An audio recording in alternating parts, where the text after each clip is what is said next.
پارہ نمبر 24 ہے اور سورت ہے حامیم السجدہ۔ یہ جو سورتوں کی 7 صورتوں کے مجموعے ہیں جن کو حوامیم کہا جاتا ہے اور جس کا تعارف پیچھے سورہ مومن کے شروع میں گزر چکا ہے، تو اس صورت کے مضامین بھی دوسری مکی صورتوں کی طرح اسلام کے بنیادی عقائد کے اثبات اور مشرکین کی تردید وغیرہ پر مشتمل ہیں۔ اور اس صورت کی آیت نمبر 38 میں آیت سجدہ ہے اور اس لیے اس کو حامیم السجدہ کہا جاتا ہے۔ دوسرا نام اس صورت کا فصلت بھی ہے اور بعض روایات میں اسے سورۃ المصابیح اور سورۃ الاقوات بھی کہا جاتا ہے۔ شروع کرتے ہیں۔ بسم اللہ الرحمن الرحیم۔ حامیم تنزیل من الرحمن الرحیم، کتاب فصلت آیاتہ قرآنا عربیا لقوم یعلمون بشیرا ونذیرا فأعرض أكثرهم فهم لا يسمعون وقالوا قلوبنا في أكنة مما تدعونا إليه وفي آذاننا وقر ومن بيننا وبينك حجاب فاعمل إننا عاملون۔ حامیم، یہ کلام اس ذات کی طرف سے نازل کیا جا رہا ہے جو سب پر مہربان ہے، بہت مہربان ہے۔ عربی قرآن کی شکل میں یہ وہ کتاب ہے جس کی آیتیں علم حاصل کرنے والوں کے لیے تفصیل سے بیان کی گئی ہیں۔ یہ قرآن خوشخبری دینے والا بھی ہے اور خبردار کرنے والا بھی، پھر بھی ان میں سے اکثر لوگوں نے منہ موڑ رکھا ہے، جس کے نتیجے میں وہ سنتے نہیں ہیں اور پیغمبر صلی اللہ علیہ وآلہ وسلم سے کہتے ہیں کہ جس چیز کی طرف تم ہمیں بلا رہے ہو اس کے لیے ہمارے دل غلافوں میں لپٹے ہوئے ہیں، ہمارے کان بہرے ہیں اور ہمارے اور تمہارے درمیان ایک پردہ حائل ہے، لہٰذا تم اپنا کام کرتے رہو، ہم اپنا کام کر رہے ہیں۔ اے پیغمبر صلی اللہ علیہ وآلہ وسلم، کہہ دو کہ میں تو تم ہی جیسا ایک انسان ہوں، البتہ مجھ پر یہ وحی نازل ہوتی ہے کہ تمہارا خدا بس ایک ہی خدا ہے، لہٰذا تم اپنا رخ سیدھا اسی کی طرف رکھو اور اسی سے مغفرت مانگو، اور بڑی تباہی ہے ان مشرکوں کے لیے جو زکوٰۃ ادا نہیں کرتے، اور ان کا حال یہ ہے کہ آخرت کے وہ بالکل ہی منکر ہیں۔ البتہ جو لوگ ایمان لے آئے ہیں اور انہوں نے نیک عمل کیے ہیں ان کے لیے بے شک ایسا اجر ہے جس کا سلسلہ کبھی ٹوٹنے والا نہیں ہے۔ کہہ دو کہ کیا تم واقعی اس ذات کے ساتھ کفر کا معاملہ کرتے ہو جس نے زمین کو 2 دن میں پیدا کیا اور اس کے ساتھ دوسروں کو شریک ٹھہراتے ہو؟ وہ ذات تو تمام جہانوں کی پرورش کرنے والی ہے، اور اس نے زمین میں جمے ہوئے پہاڑ پیدا کیے جو اس کے اوپر ابھرے ہوئے ہیں اور اس میں برکت ڈال دی، اور اس میں توازن کے ساتھ اس کی غذائیں پیدا کیں، سب کچھ 4 دن میں، تمام سوال کرنے والوں کے لیے برابر۔ پھر وہ آسمان کی طرف متوجہ ہوا جبکہ وہ اس وقت دھوئیں کی شکل میں تھا، اور اس سے زمین سے کہا چلے آؤ، چاہے خوشی سے چاہے زبردستی سے۔ دونوں نے کہا ہم خوشی خوشی آتے ہیں۔ زمین میں برکت ڈالنے کا مطلب یہ ہے کہ اس میں مخلوقات کے فائدے کی چیزیں پیدا فرمائیں اور ایسا نظام بنا دیا کہ جو وہ زمین سے ضرورت کے مطابق مناسب مقدار میں یہ نعمتیں نکلتی رہتی ہیں۔ اور 4 دنوں کی تخلیق کا میں اللہ پاک نے بتایا نا کہ 4 دنوں میں یہ سب کچھ پیدا کر دیا، زمین اور اس کا توازن اور اس کی غذائیں، تو اس سب میں زمین کی تخلیق بھی شامل ہے۔ پیچھے اللہ پاک نے فرمایا تھا کہ 2 دن میں مکمل فرمائی، لہٰذا 2 دن میں زمین پیدا کی گئی اور 2 دن میں اس زمین پر پہاڑ اور دوسری ضروریات انسانی کی چیزیں اور خوراک وغیرہ پیدا کرنے کا انتظام فرمایا گیا۔ اس طرح زمین اور اوپر کے جو اشیاء ہیں اس کی پیدا کرنے میں کل 4 دن استعمال فرمائے گئے اور 2 دن میں 7 آسمان پیدا فرمائے گئے۔ اس طرح کائنات کی تخلیق کل 6 دن میں مکمل ہوئی۔ اسی طرح یہی بات سورہ اعراف میں، سورہ یونس میں، سورہ ہود، سورہ فرقان اور سورہ الف لام میم سجدہ میں بھی ہم نے پڑھ لی ہے۔ اور یہ اللہ پاک نے کہا کہ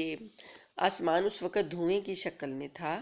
تو اس کے 2 مطلب ہو سکتے ہیں کہ اللہ پاک نے جب آسمان اور زمین کی تخلیق کے بارے میں لوگ آپ سے سوال کرتے تھے نا، تو اللہ پاک نے کہا کہ جیسے غبار اور بادل جو تھا آسمان کا، اس کو پھر اللہ پاک نے اس کو آسمان کی شکل دی، یعنی آسمان جو ہے یہ ایک طرح سے تخلیق اس کی دھوئیں سے ہوئی ہے۔ اور اللہ پاک نے یہ بھی بتایا کہ اس عمل کے ذریعے اللہ پاک نے انسان کو بھی جلد بازی کی بجائے اطمینان اور وقار کے ساتھ کام کرنے کی تعلیم فرمائی ہے، نیز اس میں اور بھی بہت سی مصلحتیں ہو سکتی ہیں۔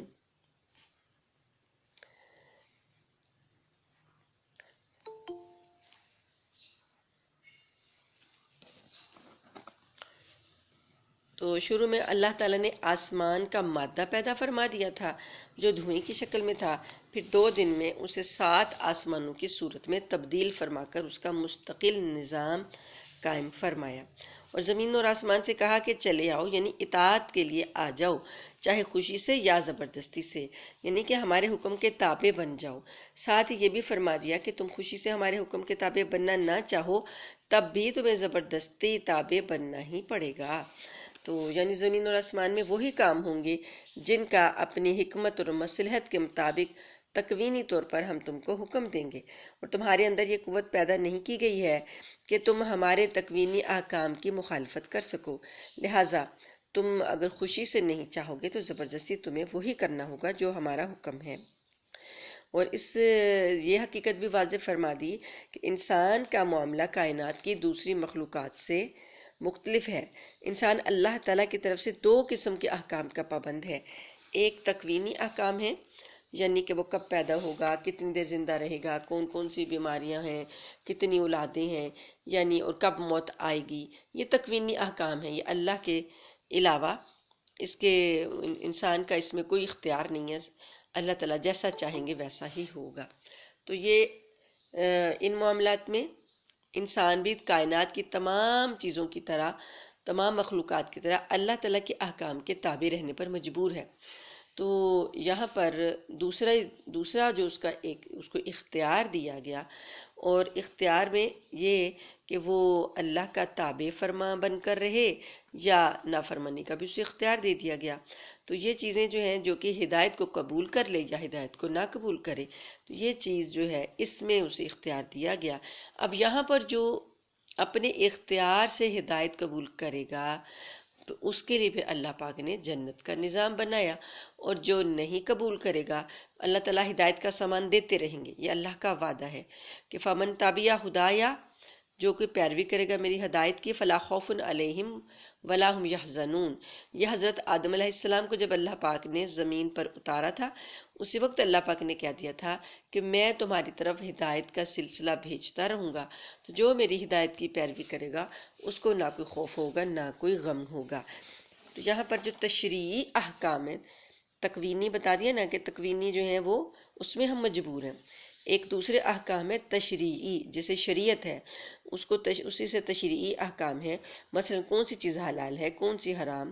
اللہ کو کون سا کام پسند ہے، کون سا ناپسند۔ تو انسان کو یہ حکم دیا گیا ہے کہ وہ وہی کام کرے جو اللہ تعالیٰ کو پسند ہے،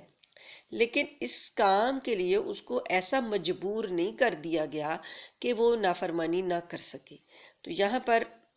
احکام دینے کے بعد اسے اختیار بھی دے دیا گیا کہ اگر چاہے تو ان پر عمل کر لے، اگر چاہے تو نافرمانی کا راستہ اختیار کر لے، تو یہی اس کا امتحان ہے، اور اسی کے نتیجے میں جنت یا جہنم کا فیصلہ کیا جائے گا۔ تو دوسری جو مخلوقات ہیں انسان کو چھوڑ کر دوسری مخلوقات کو اس امتحان میں نہیں ڈالا گیا، ان کو تشریعی احکامات نہیں دیے گئے اور نہ ان کو نافرمانی کرنے کا اختیار دیا گیا ہے۔ اس لیے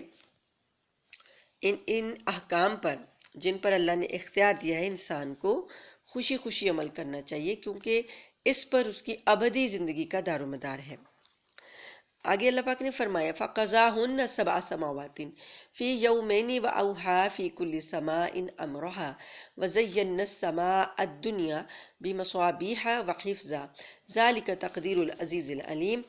اور چنانچہ اللہ پاک نے 2 دن میں اپنے فیصلے کے تحت ان کے 7 آسمان بنا دیے اور ہر آسمان میں اس کے مناسب حکم بھیج دیا، یعنی آسمانوں کا نظام چلانے کے لیے جو احکام مناسب تھے وہ اللہ تعالیٰ نے اس سے متعلقہ جو مخلوقات ہیں ان کو دے دیے۔ اور جو دنیا کا آسمان ہے، دنیا کا مطلب قریب کی چیز بھی ہے، قریب کی چیز کو بھی دنیا کہتے ہیں کیونکہ دنیا قریب ہے، جو انسان کو نزدیک لگتی ہے،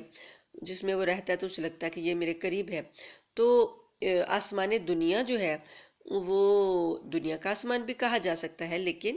اللہ پاک نے فرمایا کہ جو قریب والا آسمان ہے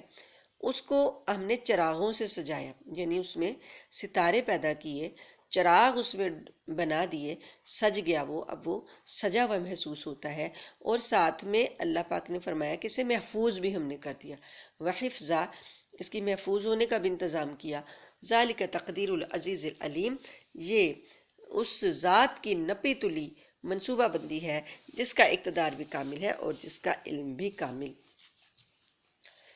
فَإِنْ أَعْرَضُوا فَقُلْ أَنذَرْتُكُمْ صَاعِقَةً مِثْلَ صَاعِقَةِ عَادٍ وَثَمُودَ، پھر بھی اگر یہ لوگ منہ موڑیں تو کہہ دو کہ میں نے تمہیں اس کڑکے سے خبردار کر دیا ہے جیسا کڑکا عاد اور سمود پر نازل ہوا تھا۔ یہ اس وقت کی بات ہے جب ان کے پاس پیغمبر کبھی ان کے آگے سے اور کبھی ان کے پیچھے سے یہ پیغام لے کر آئے کہ اللہ کے سوا کسی چیز کی عبادت نہ کرو۔ انہوں نے کہا کہ اگر ہمارا پروردگار چاہتا تو فرشتے بھیج دیتا، لہٰذا جس بات کے ساتھ تمہیں بھیجا گیا ہے ہم اس کو ماننے سے انکار کرتے ہیں۔ پھر عاد کا قصہ تو یہ ہوا کہ انہوں نے زمین میں ناحق تکبر کا رویہ اختیار کیا اور کہا کہ کون ہے جو طاقت میں ہم سے زیادہ ہو؟ بھلا کیا ان کو یہ نہیں سوجھا کہ جس اللہ نے ان کو پیدا کیا ہے وہ طاقت میں ان سے کہیں زیادہ ہے، اور وہ ہماری آیتوں کا انکار کرتے رہے۔ قوم عاد جو تھی ان کی طرف اللہ پاک نے حضرت ہود علیہ السلام کو بھیجا تھا، تو وہ ان کو پیغام سناتے رہے۔ اللہ پاک نے اس قوم کے بارے میں بار بار یہ بتایا کہ یہ بہت ہی طاقتور قوم تھی، لم یخلق مثلها فی البلاد، اس جیسی طاقتور قوم اللہ نے دوبارہ پیدا نہیں کی۔ تو وہ اپنی طاقت پر ہی گھمنڈ کرتے رہے، قد کاٹ ان کے بہت اونچے لمبے 40 گز، اور ان کی توانائیاں ان کے اندر بہت،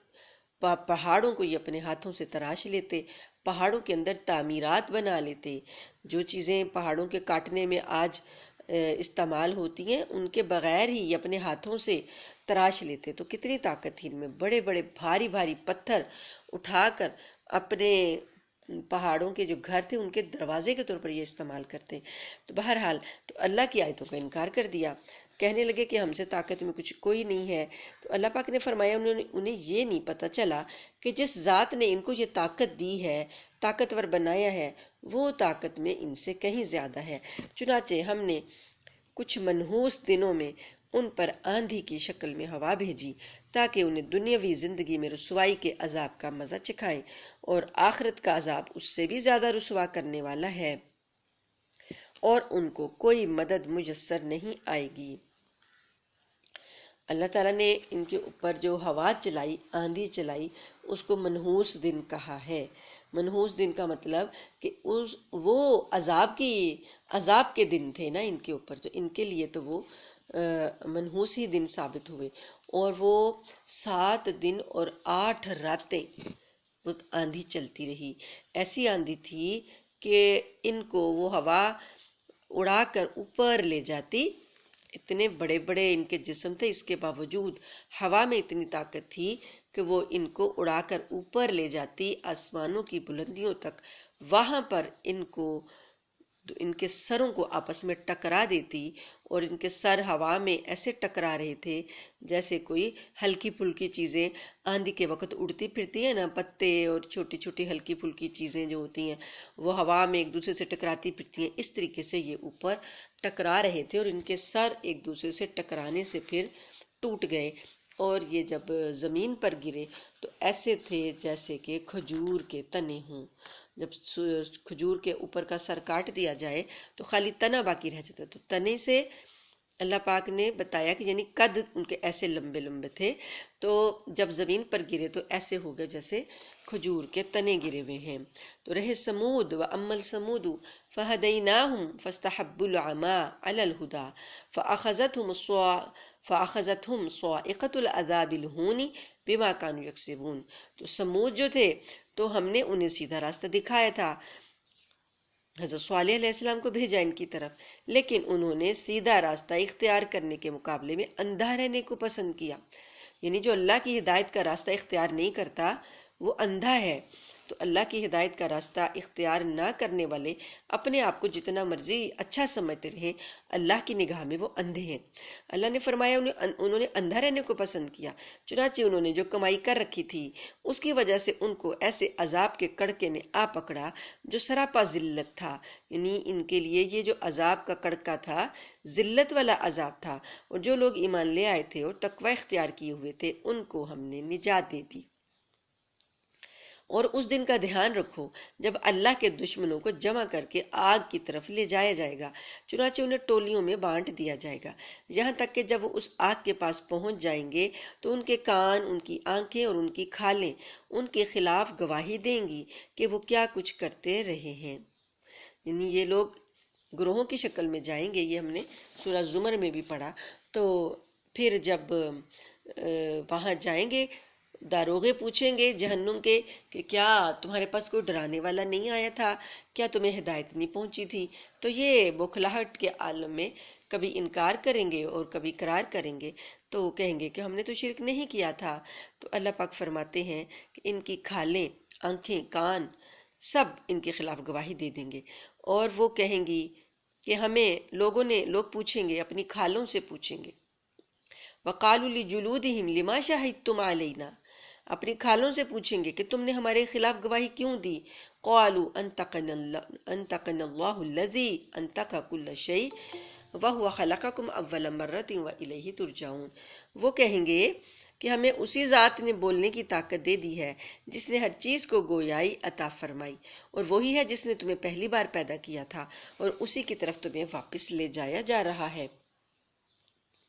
اور تم گناہ کرتے وقت اس بات سے تو چھپ ہی نہیں سکتے تھے کہ تمہارے کان، تمہاری آنکھیں اور تمہاری کھالیں تمہارے خلاف گواہی دیں۔ یعنی گناہ کرتے وقت انسان ہر کسی سے چھپنا چاہے تو چھپ جائے، لیکن اپنے آپ سے کیسے چھپے گا؟ اپنی آنکھیں، اپنے کان اور اپنی کھالیں وہ تو اتار کے نہیں رکھ سکتا نا، وہ تو ان سے چھپ ہی نہیں سکتا۔ تو اس لیے اللہ پاک نے فرمایا کہ تمہارا گمان یہ نہیں تھا کہ تم سمجھ رہے تھے کہ ہمارے اعمال کا اللہ کو علم نہیں ہے، اور اس بات سے تو تم نہیں چھپ سکے کہ تمہارے کان اور تمہاری آنکھیں، تمہاری کھالیں جو ہیں تمہاری خلاف گواہی دیں۔ اپنے پروردگار کے بارے میں تمہارا یہی گمان تھا کہ اللہ کو تمہارے اعمال کا علم نہیں ہے۔ وہ اللہ جو گمان تھا تمہارا اس نے تمہیں برباد کیا، اور اسی کے نتیجے میں تم ان لوگوں میں شامل ہو گئے جو سراسر خسارے میں ہیں۔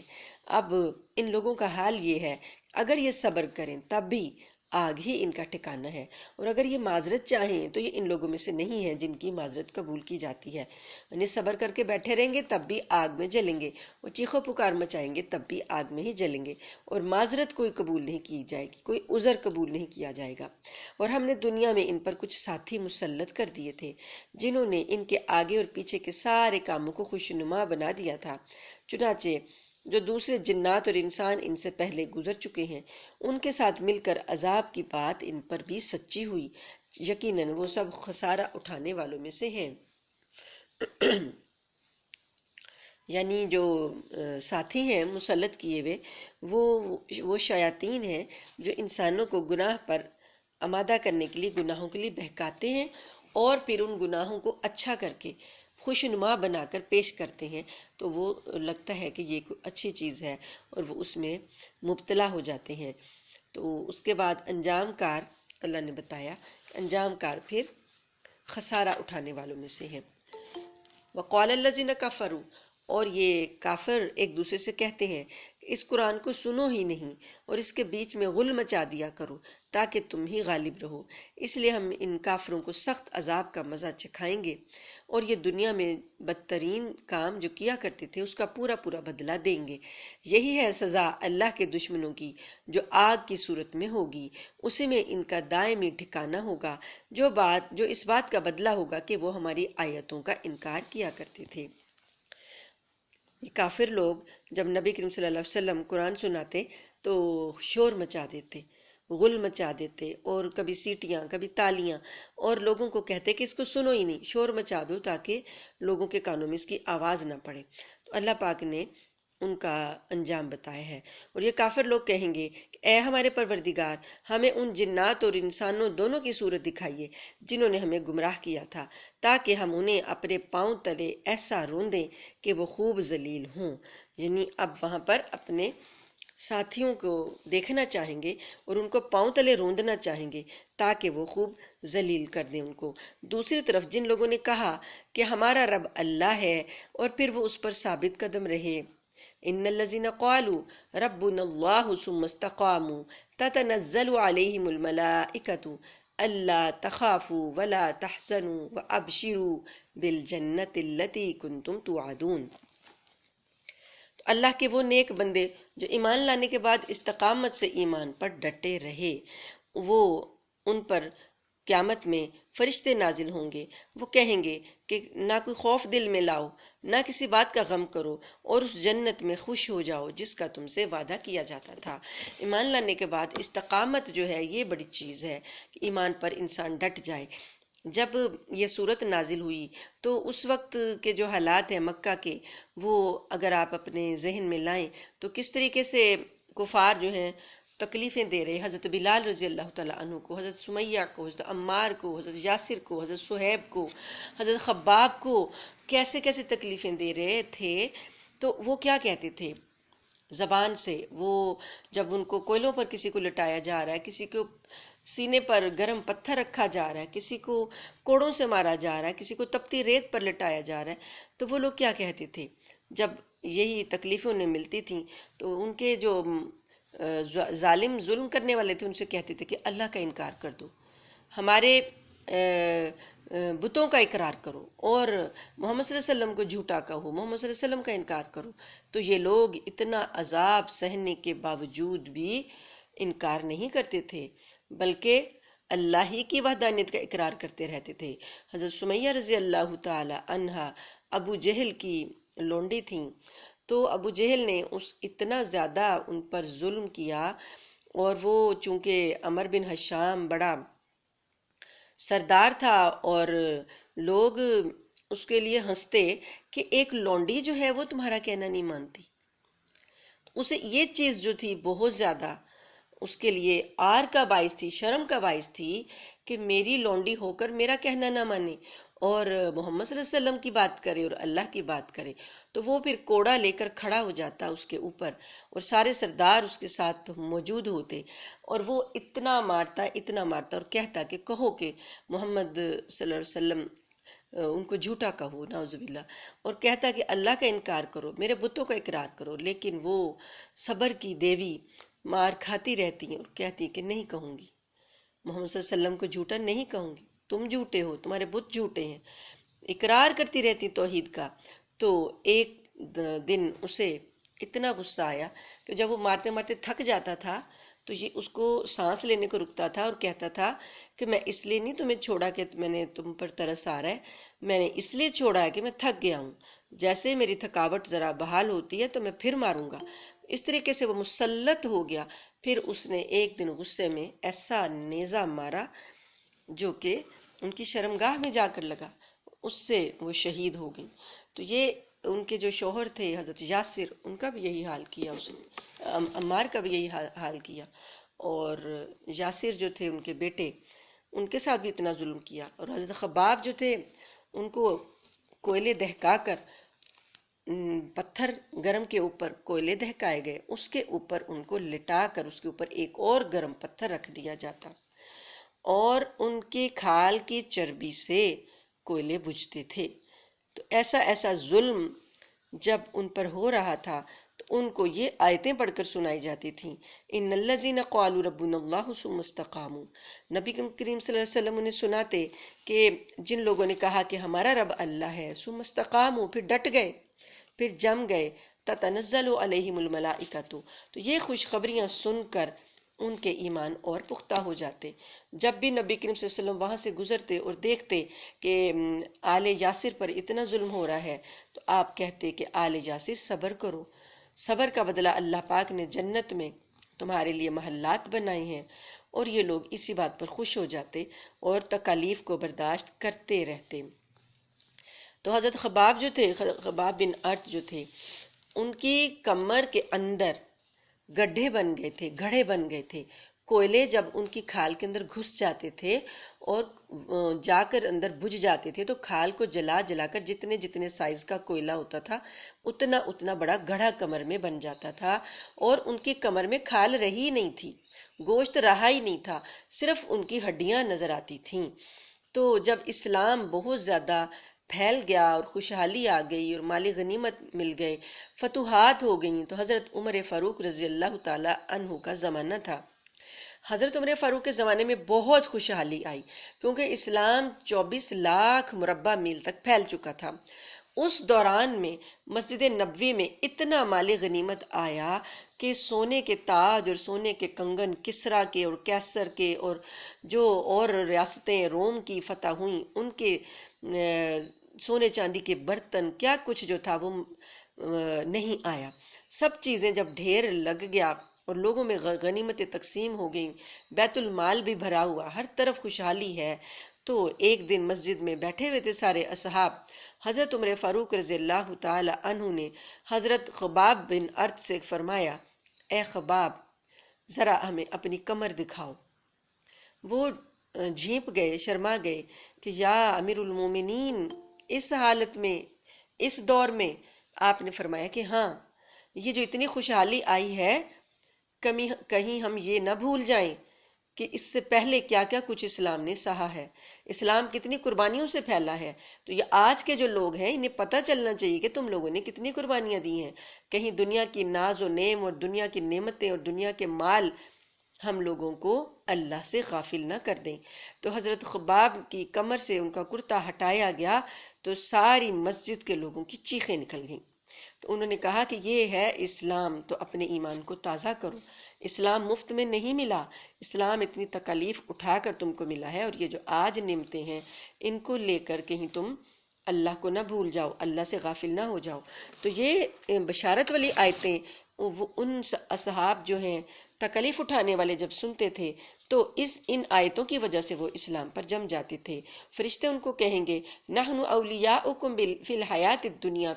وفی الآخرہ، ہم دنیا والی زندگی میں بھی تمہارے ساتھی تھے اور آخرت میں بھی رہیں گے، اور اس جنت میں ہر وہ چیز تمہارے ہی لیے ہے جس کو تمہارا دل چاہے، اور اس میں وہ چیز تمہارے ہی لیے ہے جو تم منگوانا چاہو۔ یہ سب کچھ اس ذات کی طرف سے پہلی پہلی میزبانی ہے جس کی بخشش بھی بہت ہے، جس کی رحمت بھی کامل۔ پہلی میزبانی جب جنت میں داخل ہوں گے تو یہ ہوگی، اس کے بعد اور بڑھتی جائیں گی میزبانیاں، اور اس شخص سے بہتر بات کس کی ہوگی جو اللہ کی طرف دعوت دے اور نیک عمل کرے اور یہ کہے کہ میں فرمانبرداروں میں شامل ہوں۔ یعنی اللہ کی طرف بلانے والا آدمی جو ہے سب سے بہتر بات اسی کی ہے۔ جو شخص داعی الی اللہ ہو، جو شخص اللہ کی باتیں سنا کر اللہ کی طرف دعوت دیتا ہو، اس سے زیادہ اچھی بات کسی کی نہیں ہے۔ اور اللہ تعالی اور وہ یہ بھی کہے کہ میں اننی من المسلمین، میں مسلمانوں میں شامل ہوں، اور نیکی اور بدی برابر نہیں ہوتی، تم بدی کا دفاع ایسے طریقے سے کرو جو بہترین ہو۔ نتیجہ یہ ہوگا کہ جس کے اور تمہارے درمیان دشمنی تھی وہ دیکھتے ہی دیکھتے ایسا ہو جائے گا جیسے وہ تمہارا جگری دوست ہو۔ یعنی اگر کسی نے برائی کی ہے تو اس کا جواب نیکی سے دو، تو اللہ پاک فرماتے ہیں تو پھر یہ نتیجہ ہوگا کہ تمہاری آپس کی دشمنی ختم ہو جائے گی، برائی کرنے والا جو ہے وہ تمہارا جگری دوست بن جائے گا۔ اور یہ بات صرف انہی کو عطا ہوتی ہے جو صبر سے کام لیتے ہیں۔ یہ کام آسان نہیں ہے، بہت مشکل کام ہے کہ برائی کرنے والے کے ساتھ ہم نیکی کریں۔ تو اللہ فرماتے ہیں یہ بات وہی کر سکتے ہیں جو صبر سے کام لیتے ہیں، اور یہ بات اسی کو عطا ہوتی ہے جو بڑے نصیبے والا ہو۔ اور اگر تمہیں شیطان کی طرف سے کوئی کچوکا لگے تو شیطان مردود سے اللہ کی پناہ مانگ لیا کرو۔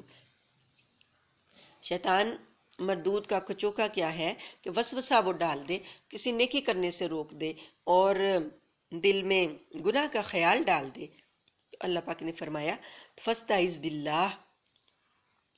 اللہ تعالیٰ کی پناہ مانگ لیا کرو، یعنی اعوذ باللہ من الشیطان الرجیم پڑھ لیا کرو۔ انہ هو السمیع العلیم، بے شک اللہ ہر بات سننے والا، ہر بات جاننے والا ہے۔ اور اسی کی نشانیوں میں سے ہیں یہ رات اور دن اور سورج اور چاند، نہ سورج کو سجدہ کرو نہ چاند کو، اور سجدہ اس اللہ کو کرو جس نے انہیں پیدا کیا ہے، اگر واقعی تمہیں اسی کی عبادت کرنی ہے۔ پھر بھی اگر یہ کافر تکبر سے کام لیں تو کرتے رہیں، چونکہ جو فرشتے یعنی یہ تکبر سے کام لیں تو پھر کرتے رہیں ان کو سجدے،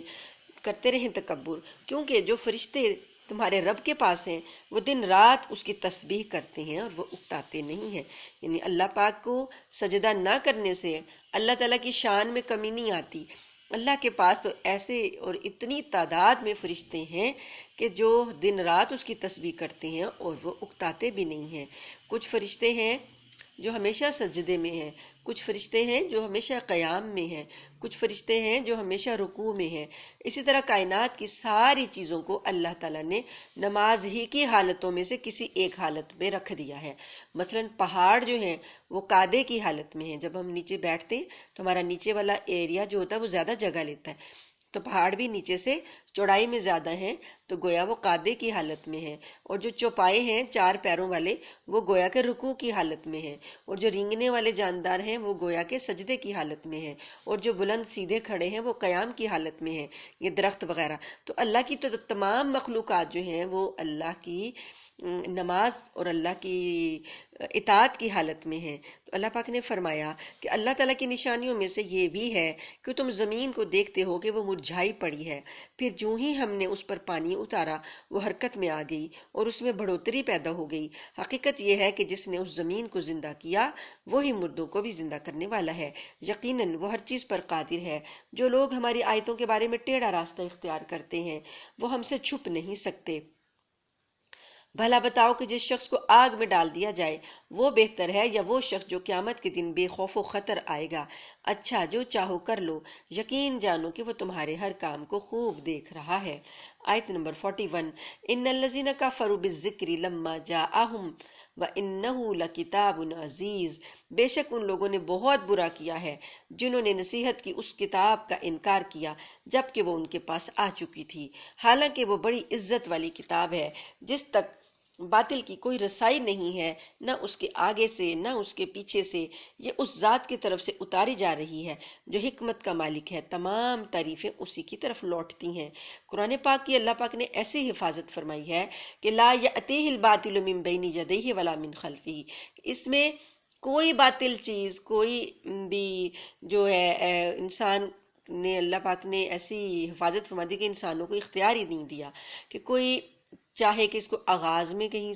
شروع میں، کتاب کے شروع میں کوئی چیز اندر داخل کر دے یا کتاب کے آخر میں کوئی چیز اضافہ کر دے، نہیں ہو سکتا۔ اللہ پاک نے فرمایا اس میں کوئی باطل چیز داخل نہیں ہو سکتی۔ یہ اللہ تعالیٰ نے، حکمت والے نے، تعریف کیا گیا جو ہے، تعریف کی گئی ذات ہے، اس نے نازل کیا ہے۔ ما یقال لک الا ما قد قیل للرسل من قبلک،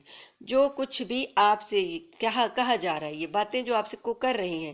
یہ وہی باتیں ہیں جو تم سے پہلے پیغمبروں سے کہی گئی تھیں۔ یقین رکھو تمہارا پروردگار مغفرت والا بھی ہے اور دردناک سزا دینے والا بھی۔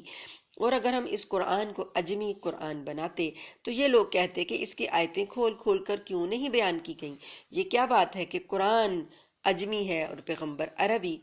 یعنی اگر عربی زبان نہ ہوتی کوئی اور زبان ہوتی تو انہوں نے یہ کہنا تھا، یہ جو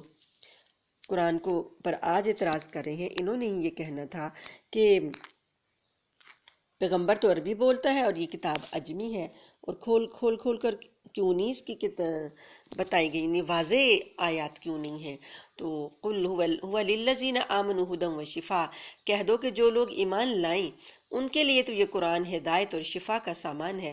اور جو ایمان نہیں لاتے ان کے کانوں میں ڈاٹ لگی ہوئی ہے، اور یہ قرآن ان کے لیے اندھیرے میں بھٹکنے کا سامان ہے۔ ایسے لوگوں کو کسی دور دراز جگہ سے پکارا جا رہا ہے، یعنی کہ کبھی کسی کو دور سے پکارا جائے تو وہ صحیح آواز نہیں سنائی دیتی اور بندہ پہچان نہیں پاتا کہ کون اسے مخاطب کر رہا ہے۔ تو اللہ پاک فرماتے ہیں کہ اس لیے یہ قرآن کو نہیں سمجھ رہے کہ گویا انہیں لگ رہا ہے کہ کوئی دور کی آواز ہے جو ان کو سمجھ نہیں آ رہی۔ پھر اور ہم نے موسیٰ کو بھی کتاب دی دی تھی، پھر اس میں ان اختلاف کیا لوگوں نے، اور اگر تمہارے پروردگار کی طرف سے ایک بات پہلے ہی طے نہ کر دی گئی ہوتی تو ان لوگوں کا معاملہ چکا ہی دیا گیا ہوتا۔ یعنی جیسے موسیٰ علیہ السلام کی قوم نے تورات کے بارے میں اختلاف کیے تو پھر بعد میں ان پر عذاب آتے گئے، تو اللہ فرماتے ہیں کہ یہ لوگ بھی اب اختلاف کر رہے ہیں کتاب آنے کے بعد۔ تو پہلے تو چلو انسان کہتا ہے کہ میرے پاس ہدایت نہیں آئی، اب تو ہدایت آ چکی ہے اور اب دوبارہ سے آنے کے بعد یہ اختلاف کر رہے ہیں۔ اگر ہم نے کوئی ایک معاملہ پہلے سے طے نہ کیا ہوتا، یعنی اللہ پاک نے ایک وقت مقرر کر دیا ہے عذاب کا، اگر وہ نہ مقرر کیا ہوتا تو ان کا معاملہ چکا دیا جاتا، عذاب آ جاتا۔ اور حقیقت یہ ہے کہ یہ لوگ ایسے شک میں پڑے ہوئے ہیں جس نے ان کو خلجان میں ڈال رکھا ہے، یعنی ان کو شک ان کا دور ہی نہیں ہو رہا، الجھن میں پڑ گئے ہیں۔ جو کوئی نیک عمل کرتا ہے وہ اپنے ہی فائدے کے لیے کرتا ہے، اور جو کوئی برائی کرتا ہے وہ اپنے ہی نقصان کے لیے کرتا ہے، اور تمہارا پروردگار بندوں پر ظلم کرنے والا نہیں ہے۔ آیت نمبر 47، 25واں پارہ۔ الیہ یرد علم الساعہ، قیامت کا علم اسی کی طرف لوٹایا جاتا ہے، اور اللہ کے علم کے بغیر نہ پھلوں میں سے کوئی پھل اپنے شگوفوں سے نکلتا ہے، اور نہ کسی مادہ کو حمل ٹھہرتا ہے، اور نہ اس کے کوئی بچہ پیدا ہوتا ہے۔ اور جس دن وہ ان مشرکوں کو پکارے گا کہ کہاں ہیں میرے وہ شریک، تو وہ کہیں گے ہم تو آپ سے یہی عرض کرتے ہیں کہ ہم میں سے کوئی اب اس بات کا گواہ نہیں ہے کہ آپ کا کوئی شریک ہے۔ اور پہلے یہ لوگ جن جھوٹے خداؤں کو پکارا کرتے تھے ان کا اب ان کو کوئی سراغ نہیں ملے گا، اور وہ سمجھ جائیں گے کہ ان کے لیے اب بچاؤ کا کوئی راستہ نہیں ہے۔ انسان کا حال یہ ہے کہ وہ بھلائی مانگنے سے نہیں تھکتا، اور اگر اسے کوئی برائی چھو جائے تو ایسا مایوس ہو جاتا ہے کہ ہر امید چھوڑ بیٹھتا ہے، اور جو تکلیف اسے پہنچی تھی اگر اس کے بعد ہم اسے اپنی طرف سے کسی رحمت کا مزہ چکھا دیں تو وہ لازماً یہ کہے گا کہ یہ تو میرا حق تھا اور میں نہیں سمجھتا کہ قیامت آنے والی ہے، اور اگر مجھے میرے رب کے پاس واپس بھیجا بھی گیا تو مجھے یقین ہے کہ اس کے پاس بھی مجھے خوشحالی ہی نظر آئے گی۔ اب ہم ان کافروں کو یہ ضرور جتلائیں گے کہ انہوں نے کیا عمل کیے تھے، اور انہیں ایک سخت عذاب کا مزہ ضرور چکھائیں گے۔ یعنی جو یہاں پر خوشحالیاں ملی ہوئی ہیں تو تکبر میں آ جاتے ہیں اور اللہ کا انکار کر دیتے ہیں، اور کہتے ہیں کہ اول تو ہمیں اگلی زندگی میں جانا ہی نہیں ہے، اللہ کے سامنے جانا ہی نہیں ہے، اگر گئے بھی تو یہاں جیسے نعمتیں ہیں وہاں بھی مل جائیں گی۔ تو اللہ پاک فرماتے ہیں کہ جب بھی ہم انسان پر وَإِذَا أَنْعَمْنَا عَلَى الْإِنسَانِ أَعْرَضَ وَنَأَى بِجَانِبِهِ، انسان پر کوئی انعام کرتے ہیں تو وہ منہ موڑ لیتا ہے، پہلو بدل کر دور چلا جاتا ہے، اور جب اسے کوئی برائی چھو جاتی ہے تو لمبی چوڑی دعائیں کرنے لگتا ہے۔ انعام کے وقت اللہ کو ہی بھول جاتا ہے۔ اے پیغمبر ان کافروں سے کہو کہ ذرا مجھے بتاؤ کہ اگر یہ قرآن اللہ کی طرف سے آیا ہے پھر بھی تم نے اس کا انکار کیا تو اس شخص سے زیادہ گمراہ کون ہوگا جو اس کی مخالفت میں بہت دور نکل گیا ہو۔ ہم انہیں اپنی نشانیاں کائنات میں بھی دکھائیں گے اور خود ان کے اپنے وجود میں بھی، یہاں تک کہ ان پر یہ بات کھل کر سامنے آ جائے کہ یہی حق ہے۔ کیا تمہارے رب کی یہ بات کافی نہیں ہے کہ وہ ہر چیز کا گواہ ہے؟ یاد رکھو کہ یہ لوگ اپنے رب کا سامنا کرنے کے معاملے میں شک میں پڑے ہوئے ہیں۔ یاد رکھو کہ اللہ ہر چیز کو احاطے میں لیے ہوئے ہے۔ اب یہ جو سانوریہم آیاتنا فی الآفاقی، جو اللہ پاک کی کائنات میں نشانیاں بکھری ہوئی ہیں، ان میں ایک ہیں آیات آفاقی، کہ جو کائنات کی نشانیاں ہیں، کائنات میں غور کرنے سے ساری نشانیاں جو نظر آتی ہیں وہ آیت آفاقی ہیں، اور کچھ نشانیاں انسان کی اپنے جسم کے اندر ہیں، اپنی ذات کے اندر ہیں، کہ اپنے جسم کو دیکھے، اپنے جسم کے نظام کو دیکھے تو اسے پتہ چلے گا کہ اتنا پیچیدہ نظام اور ایسا مکمل نظام بنانے والی کوئی ہستی ہے۔ تو یہ ہے آیات انفسی، یعنی کہ انسان کی اپنی ذات کی اندر کی نشانیاں۔ تو اللہ پاک فرماتے ہیں کہ ہم نے اپنے اندر کی نشانیاں بھی ان کو دکھا دی ہیں، اور کائنات کے اندر جو پھیلی ہوئی نشانیاں ہیں وہ بھی ان کو دکھا دی ہیں تاکہ ان پر حق بات واضح ہو جائے۔ اگر پھر بھی یہ شک میں ہیں تو پھر اللہ نے تو ہر چیز کو گھیرے میں لیے ہوئے ہے، اللہ پاک پھر ان سے خود حساب لے گا۔ الحمدللہ، سورہ حامیم السجدہ مکمل ہوئی۔